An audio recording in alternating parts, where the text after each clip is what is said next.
on the next one, where it says special board meetings may be videotaped, but aren't going to be required.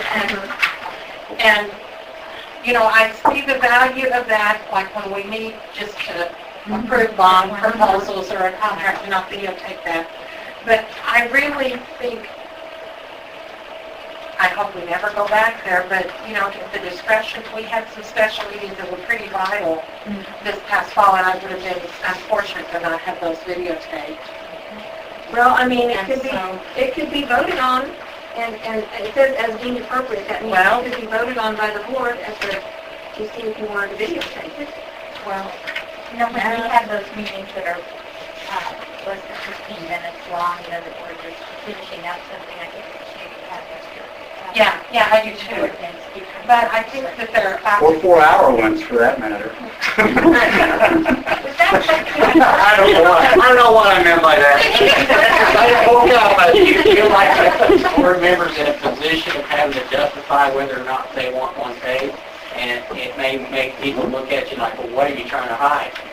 You know, take them or not. You know, I would say either take them or don't take them. Well, and I, you know, I thought that's how we added the language so that we could make sure those that should be taken. well, I mean, what if some board members wanted to do something they didn't want to take, but other board members thought it should be taken for the public consumption? Well, that's what I'm talking about. The board vote and the majority vote. Take them off.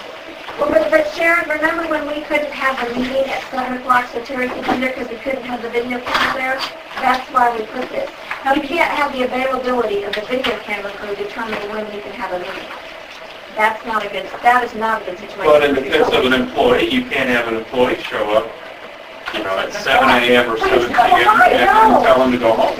I know, that's right. Generally, requiring every meeting, I think is not good. What we've been looking at is if it's a special meeting and there's really not going to be any action, like, you know, I take this last one because you got, you know, the policy stuff because you needed a, you know, it's just documentation of it, but it wasn't really for air because there's no action. So, you know, and then the next special meeting is the bond item. You guys can decide, or the superintendent or Keith, whichever, and I know you want that one because that's really of interest to the public. Yeah. So that would be one, but like, I mean, let's be honest, I mean, they don't care about what your policy is, you know, for that stuff, for most, you know, people to watch on TV to look at.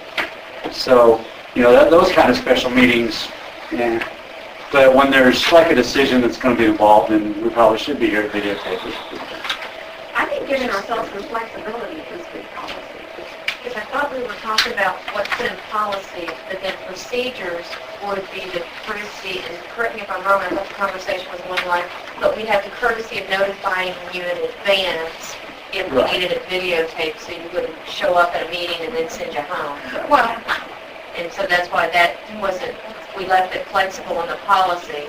And yeah, we keep them flexible too. Keep us, as told me before, said now you may have to do this when, you know, we don't know. We just, you know, put this down tentatively. We schedule it, so we're ready to go for that. And if we get a call, then just check them over. well, and I mean, I think that's valuable. I'm just concerned that this enables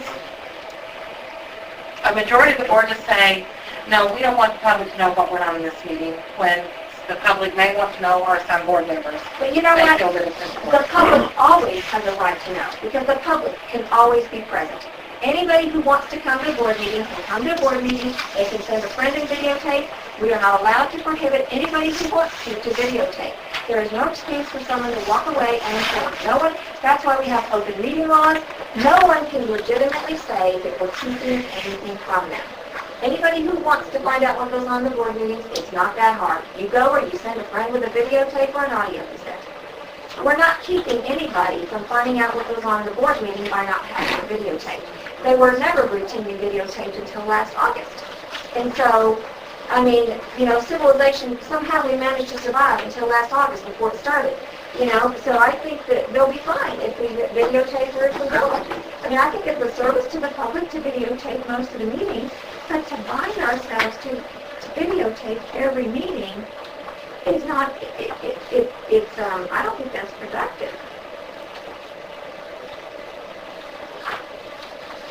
Well, I certainly think there are many of those little meetings that help, but I'm Yes. Even if they're little baby short ones. Everything except for pictures.